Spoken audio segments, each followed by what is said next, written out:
I'm Anna from the Microsoft Tech community. I'm joined today by Drew. Drew, would you like to introduce yourself? Tell us where you're from, where you are right now, and what your day job is. Sure. So my name is Drew Madelung. I am located in Milwaukee, Wisconsin. Wonderfully semi-cold right now, but uh, I am an Office 365 consultant. So I help companies, and I work for a company called Protiviti. I help companies both super small to very large, kind of with Office 365 and overall cloud adoption.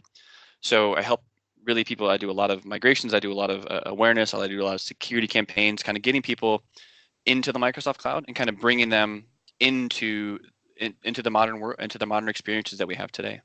Cool. And you're an Office Apps and Services MVP too, right?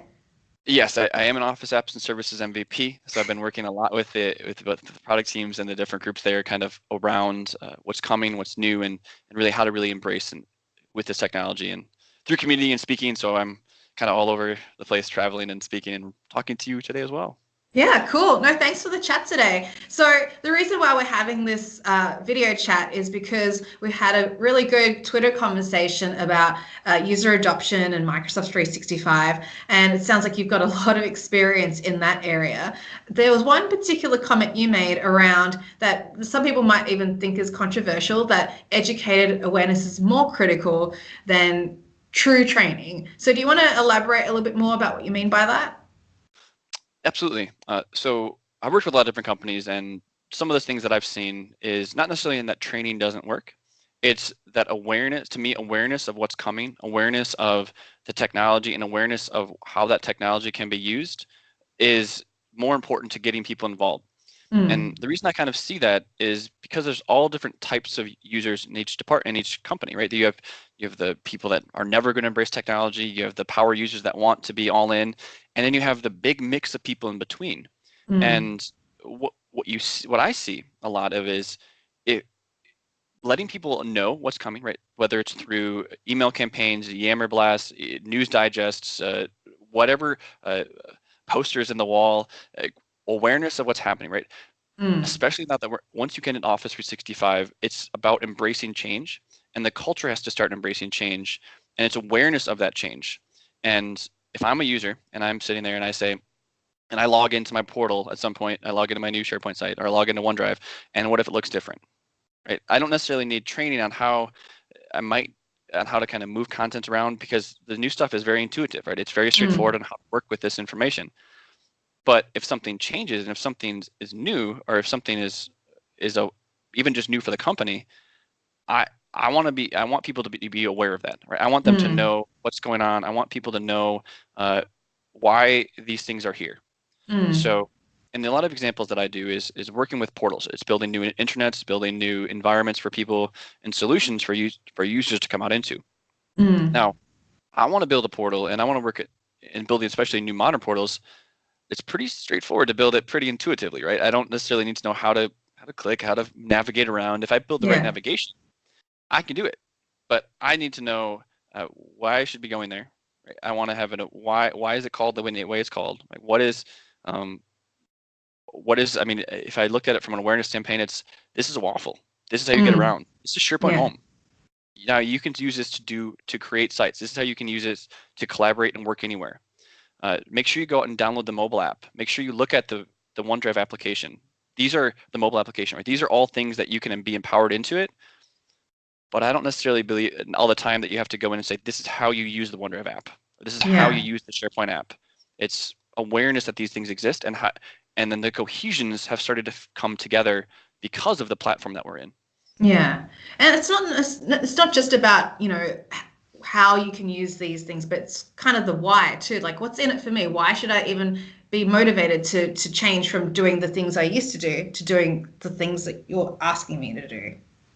And I really like that I think the mobile perspective is a really good example, Yeah. and the cloud perspective, because a lot of the reasons that people are moving and that I'm helping people move to the cloud is to work anywhere and work at any time and kind of Mm. work when they want to work. Yeah. But I'm not telling them that they have to work this way. I'm Yeah. What I'd want to do from an awareness campaign is say, hey, this is how you're able to get to your new environment. This is the tools that are available to you that you can use to collaborate anywhere. I don't even need to say that we're going to be logging into SharePoint, or this is how you can go on in the example. This is how you can go out and create a new team. I'm not training you specifically on what to do, kind of what's around it, but this is what Teams can do. This is what OneDrive can do, or this is how you can collaborate anywhere. And kind of bringing that from a process standpoint. And I do a lot around the communication side. Yeah. So how do we plan for these transitions? How do you plan for updates? I think what's interesting about the awareness and conversation that we're having is because of the rate of change that we have in Office 365 and that we live in, right?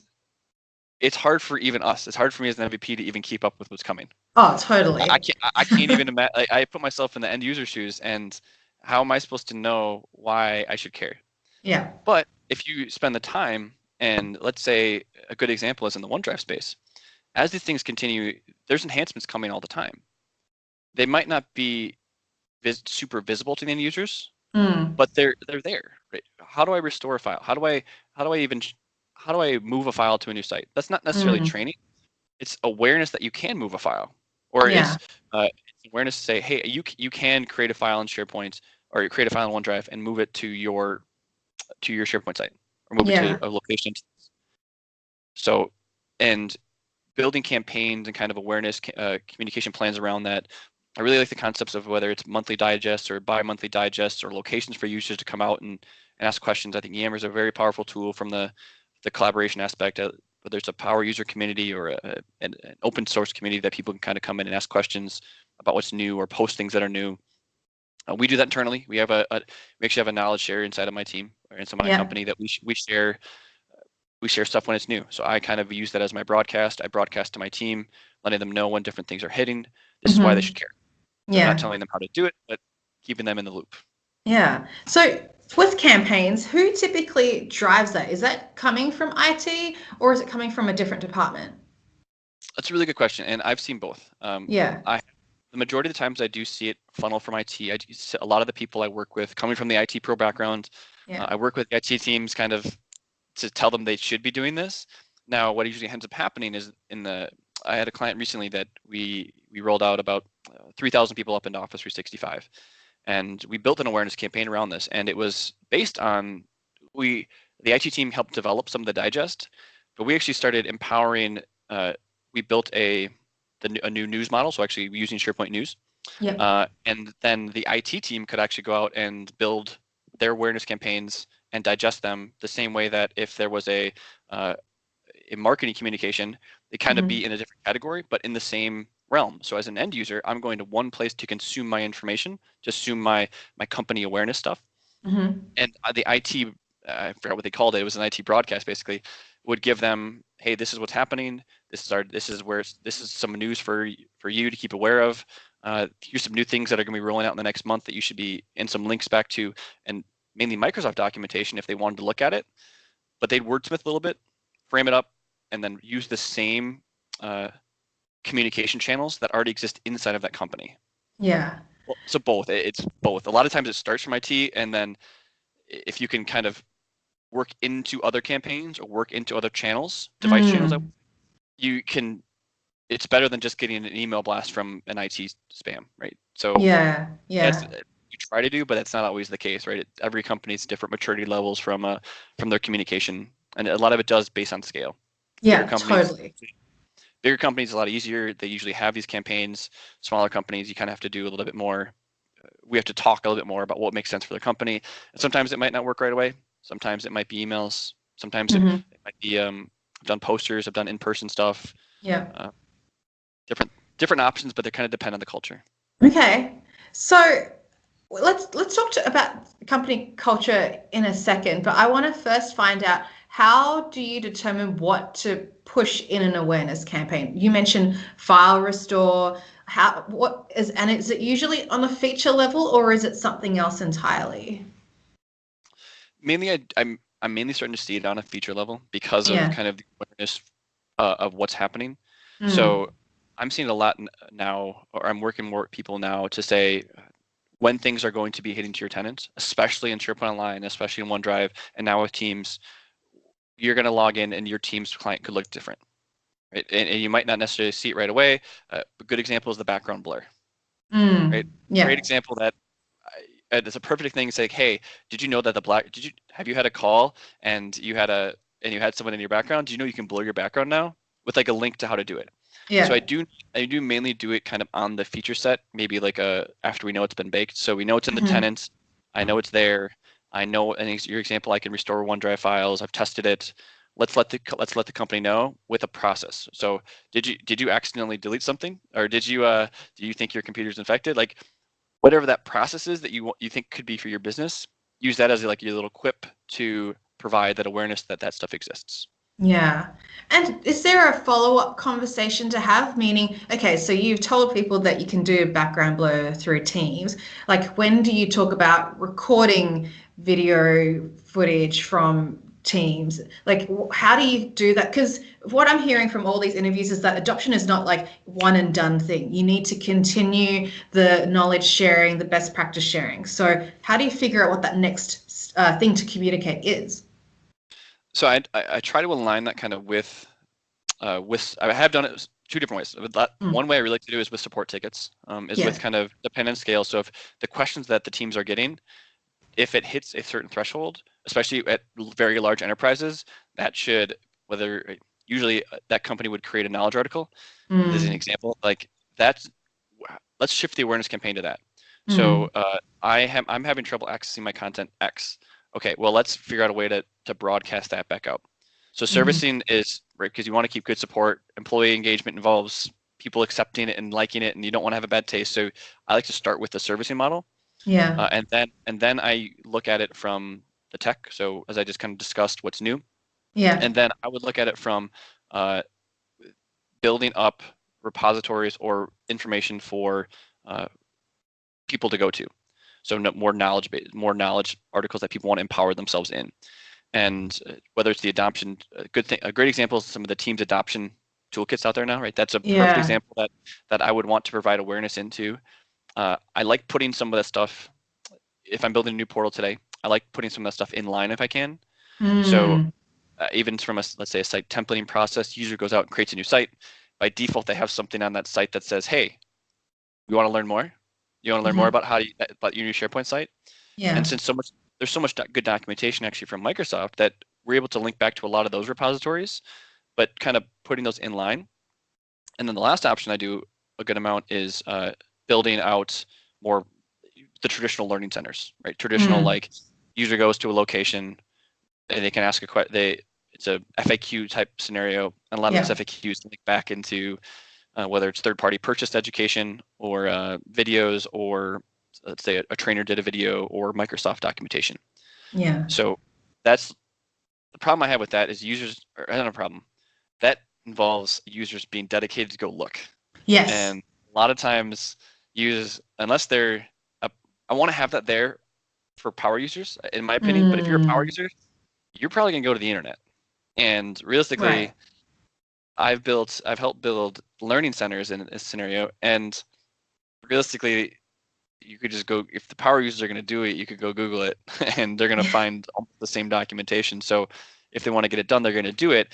And to me, what I like is a perfect example that I'm starting to see more is with Flow and Teams and Power Apps is people come in and turn it off, but if you build awareness campaigns and structuring your data around, hey, you can do this in Flow now. Like, hey, you can build this today.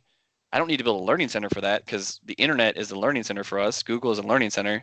We want to control it and restrict it, sure, but um, that I feel like it's shifted a little bit more to a legacy concept of going to a pure learning center Mm. versus uh, providing more in context or Yeah. um, in navigation or directly linking back to other things uh, that just flows instead of having to think more about going to X location and searching for it. Got it. Got it. So I know we want to wrap up because we're getting close to the top of the hour. But I did want to talk about company culture. How important is company culture when you're thinking about adoption as a whole? Yeah. What I've seen, what I really like to think about when I talk to companies is you're not going to please everyone Yeah. ever. It's a Mm. people get. I've been in a couple scenarios where people get very dedicated to say we need to make sure, let's say for an awareness campaign that everyone attends. Well, Hmm. or that everyone is aware that this happens. Uh, I try not to target. I try to have those conversations with the culture or with the leadership there to say, they will come, and if they don't, we want the ROI and the time we invest on trying to get them to, let's say, migrate or move their stuff into OneDrive might be better spent, or would be better spent, by investing the time into the people that are embracing the technology.